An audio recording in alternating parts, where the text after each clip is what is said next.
What show? The Whitey Show, the Whitey Show. What variety show? I'm the review who loves to say son of a bitch. The same review who hates most Nintendo shit. I'm the one who calls games what they are. I even own a 360 and hate Gears of War. Guy who spends his money on games, fucking cars. Just a funny guy who became a YouTube star. So I picked up Dishwasher, but I didn't pick it up, I downloaded it.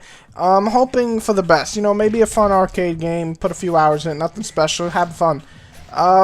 Well, this is my view on Dishwasher, if it's worth it or just pass.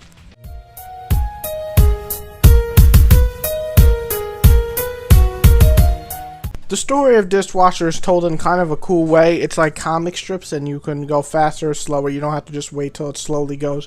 So that is cool, and it has an okay overall story. It's like this revenge kind of story thing going on, and and like I said, has a cool way of telling it. But it's way too easy to guess what's going to happen next. I mean, you can see it from a mile away, and it really is beyond cheesy at points. I mean, beyond cheesy. Like, I like one-liner B type movies, but this is just not funny, and just like, you ask the developers, what the fuck were you thinking?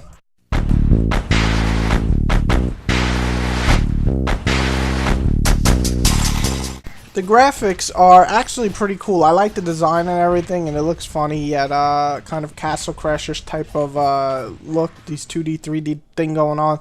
And the finishers are really cool, and even the normal moves look all flashy and shit, so that does a good job. But what I'm wondering is why there's frame rate problem in a Flash type of game. I mean, you can play these on computer usually, these type of looking games, and there's frame rate problems. I mean, really, I paid for it.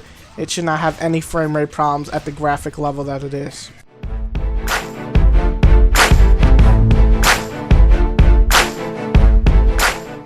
See, the gameplay for Dishwasher is where it becomes a little better than the rest of the game.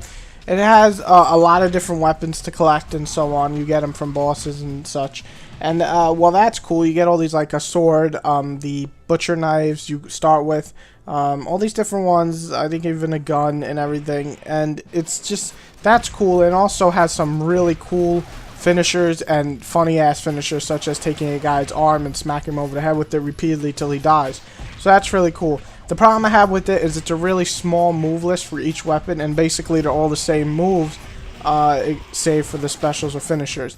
And the AI at times will press the fuck you button like Ninja Gaiden 2, and will go into a fit of rage and whoop your ass and just repeatedly throw bombs at you and rhino rams into you, and I mean, it's just bullshit. And I understand this game is supposed to be challenging, but if you just want to sit back and enjoy a game, this is not one. This will kick your ass repeatedly if you play anything above easy.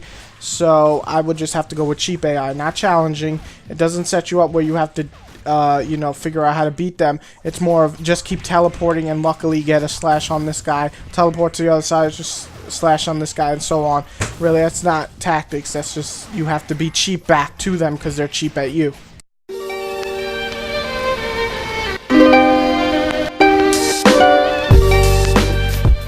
If you actually enjoyed this game, you get more work than I would have got. First of all, you got the story mode to beat, a bunch of different levels of difficulty, and then you also have arcade mode, and you have co-op mode online. So you have all this cool stuff, and you know what? If you enjoy this game, it's probably worth the 800 points easily. But sorry, personally, I got bored after the third level. It didn't bring anything really fun. The story was way too cheesy and too predictable, and there was just not enough moves. The cheap AI turn off, the frame rate problems. I usually don't mind frame rate, but come on, this game looks like a Super Nintendo game. Okay, there's no reason for frame rate. Overall, it just could have been a better game. But if you do enjoy it, it actually has a lot of enjoyability with co-op and arcade mode.